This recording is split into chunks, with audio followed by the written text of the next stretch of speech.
that okay? Yep, perfect. How are you today? I'm fine. First, let me ask you about the purpose of this interview. And you're recording me. Is it someone's research, or what exactly is the purpose of this interview?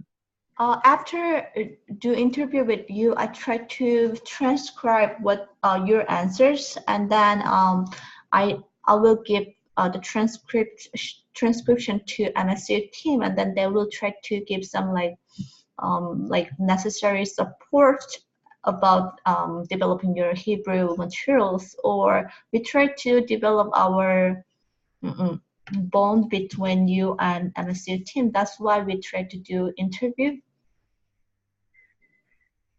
Okay. Mm-hmm. Yeah. Okay. So And then we try to take a look at whether you and other people's work smoothly, or whether we need to give some like additional support to develop your materials, etc. So that's why we try to do interview. the thing is, but you ask all kinds of questions about actually our knowledge of what is project-based and what is task-based. How does this contribute to your understanding of the way we work together as a team? I don't understand this type of question. We try to see whether your materials try to reflect this type of things, because Kuhn and Emily tried to explain what the project-based language learning and task-based language learnings are in August, I guess. So that's why they tried to take a look at whether you try to reflect this type of thing in your materials or not. Okay. So so let's start. Yeah. Okay. So could you please describe your experience with developing the codes? In general? Yeah, in general. We really had a good time. I had a good time working together with two other colleagues. I knew them before this project. And working on this project actually deepened our relationship and the way we communicated with each other and helped each other, and that helped us a lot to form a real bond with each other, all three of us. So, how did you divide your work when you are developing your course in your group?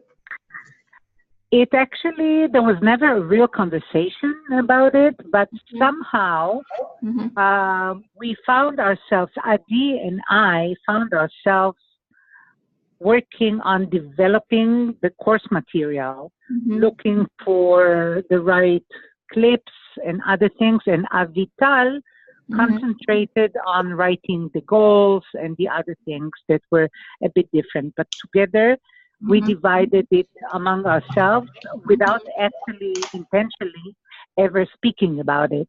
It just turned out that way. Then when you are developing your material, what worked well in working with your group, and then what did not go as planned? I think mostly it worked, everything worked well. We would meet on a phone once a week, and also send each other emails and texts and share whatever we could find. And after Avital started teaching it, she would consult with us regarding things she had in the class with her students. The same thing with Adi. So this whole thing worked very well, and I don't think I can point to anything that did not go as planned. Thank you so much. And then do you think that the support from MSU is worthwhile, and then does it work well? Some of the things worked well. There were some, for example, obtaining copyrights. That was a big issue. and we still don't have copyrights for our material. And we did not get any help with that. So that was, I would say, one point where we, this entire group could improve. And we didn't get enough help with that. We got a lot of technical help from MSU, that and from Luca, from Emily, yes. But this one point of getting copyrights is still bothersome. Yep. And then could you please describe what your role on this project is? My role, I'm not the coordinator, so, and I did not pilot this course because I happen to teach that level only in the fall semester, not in the spring, while both Avital and Adi teach it in the spring. So they are both piloting it. Adi is doing it face-to-face, Avital is doing it online, and I'm not piloting it right now. The thing is, some of my students who will continue taking Hebrew with me are taking it with Avital right now. That means next semester I won't be able to pilot it either because they will have already taken this course with Avital. So as it turns out, I am not piloting it while Avital and Adi are piloting it. My role is to develop material, and it's very clear what is expected of me. So what kind of support would have been beneficial to you in your role that you have not received?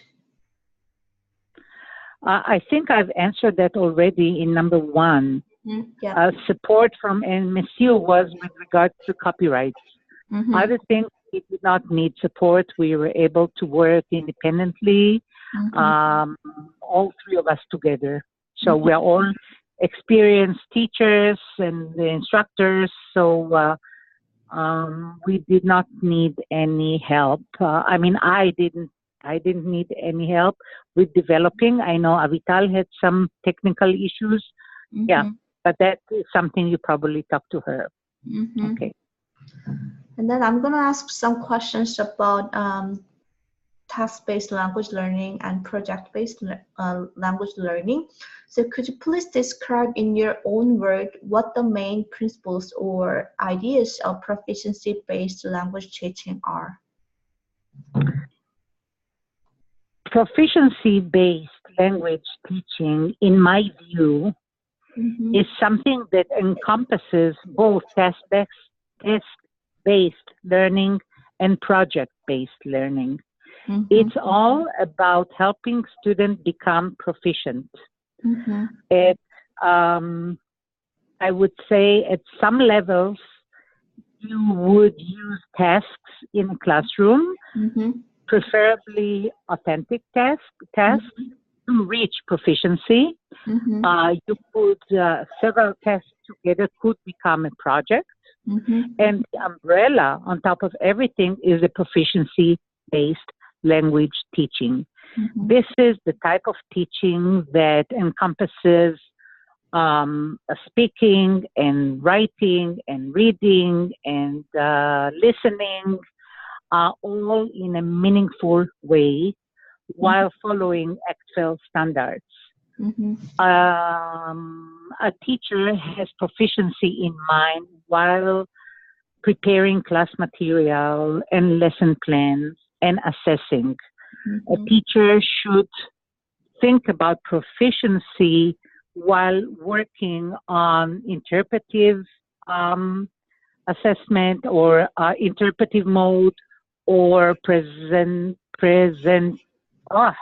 interpretive, interpersonal, and presentational modes. All those, they're all leading to proficiency. So how have the materials you've already developed reflected the principles of proficiency-based language teaching? Yes.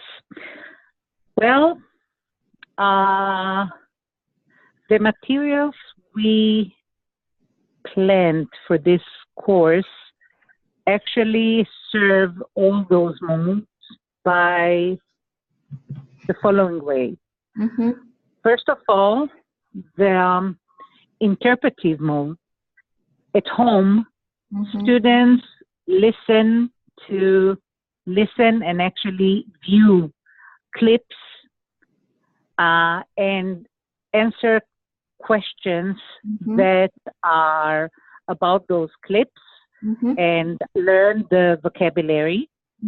So what they are having at home is both listening and reading and learning new vocabulary. Then they come to class. In class, they discuss all kinds of issues that were raised in those clips. Once in a while, they have a writing assignment about the ideas that were raised in this clip.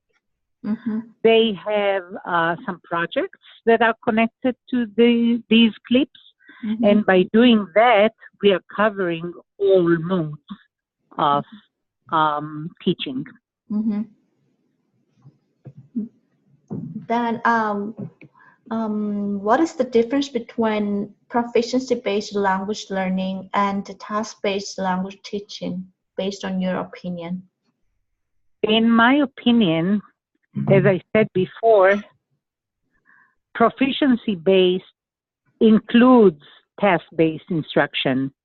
We did not include tasks in this level, mainly because at this level of intermediate high or advanced low, we had conversations in the classroom, and the tasks that we usually do are not for that level of teaching. We usually concentrate on tasks in the novice level, where people have role play while they go to a doctor and talk about where they have pain, or they have a task to, say, go to the restaurant and order some things from a menu and this kind of stuff. This is something that we do very often, but not at the level that we were supposed to use for this course that we are planning. So we did not include any test-based instruction. We include projects because this is what they're supposed to do. And this whole thing is a part of proficiency-based instruction. Thank you.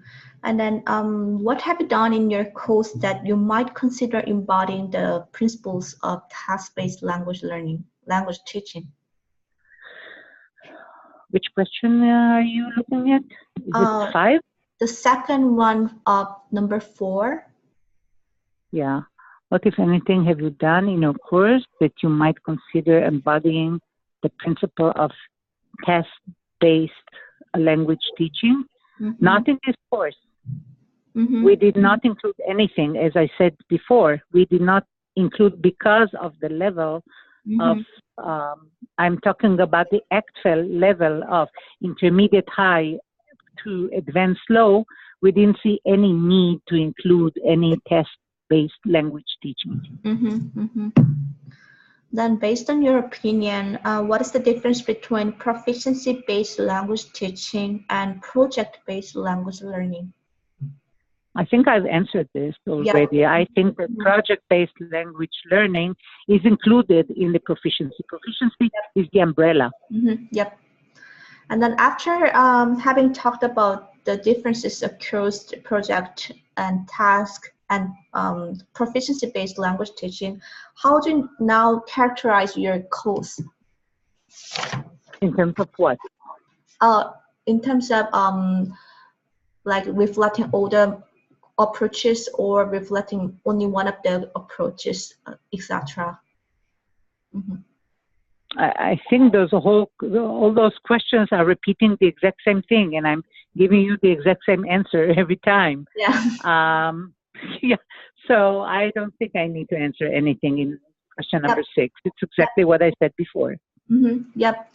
And then what is the strongest task or activity in your course which with respect to building language proficiency?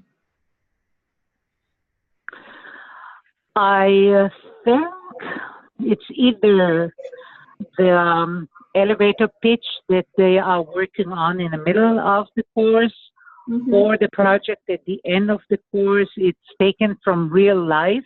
They're planning everything based on the ideas shared with them throughout the course, using the vocabulary they learned in the course. So I think this is the strongest activity in our course, which in the way it is relating to language proficiency.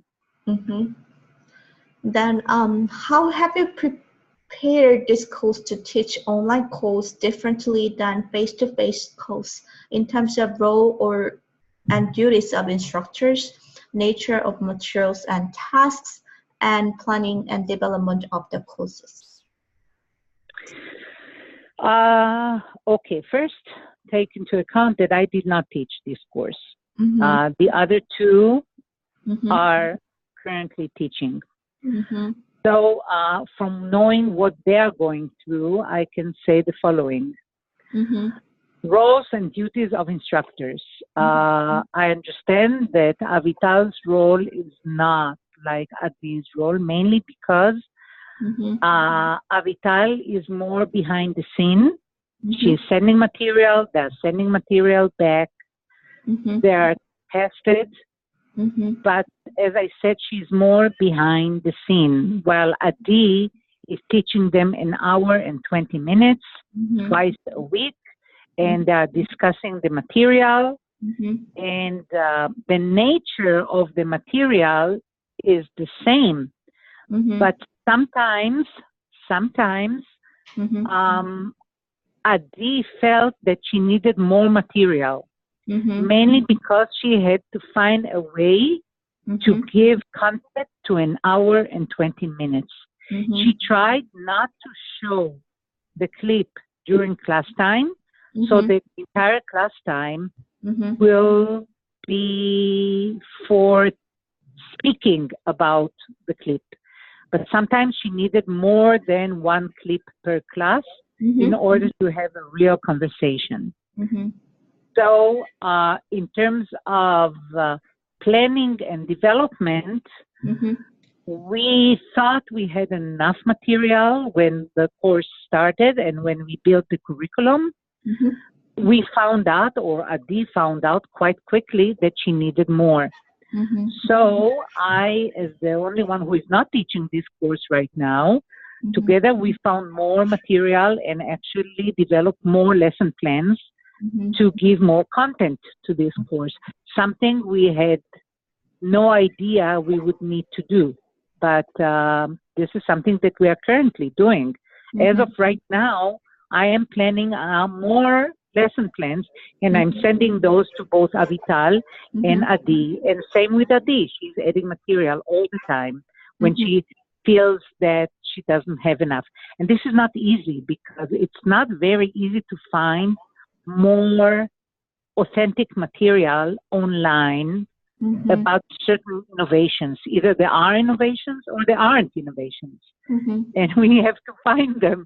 So this has been taking us a long, long time because of the topic that we had, decided to center on. Then what do you see as the greatest opportunity or challenge in cooperation with other members of MSU team and instructors of course universities? I think that once both Avital and Adi finish teaching, I think their input is going to help all of us come up with something very strong that we will be ready to share with the other Big Ten instructors. Right now, they're piloting, and I'm looking forward to actually summarizing everything, including what went well, what didn't go well, and coming up with something that will be very good for other courses, other Big Ten courses. Mm-hmm. So it is, it's a huge opportunity, and it's opportunity for other people who don't teach this level to actually have a ready-made course that has already been piloted. Mm-hmm.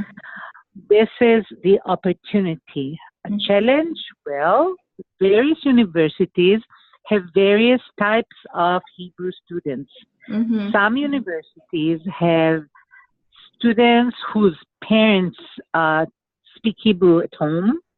Mm-hmm. They are Americans. I mean, they're entitled to take Hebrew as a second language, but still their receptive skills are strong. Mm-hmm. So for them, sometimes things that could be perceived as difficult in one university might be too easy in another university, because it depends on the type of students. I know Adi happens to have very strong students. Avital happens to have, I think, many students who took Hebrew, many years of Hebrew, and are used to reading a lot and are not as used to speaking a lot. Do you understand what I mean? So it's different backgrounds. So this could be a challenge to other universities. That's why we will give all kinds of opportunities within the material that we created to actually adjust it to various levels. They're all at the level of the same actual range, I would say. But still, some are stronger in one thing and others are stronger in some other things. So that is maybe a challenge in terms of giving the material to other universities to use. They might have to adjust some of the things that we have there. Then, is there anything else you want to share with the MC working group members? Nope. Yep. Thanks for sharing your time with me, and then I've tried to transcribe the conversation between me and you. And if you want to take a look at it before I submit it to Emily, please let me know. Okay. Thank you. Do you have any questions? No. Thank you so much.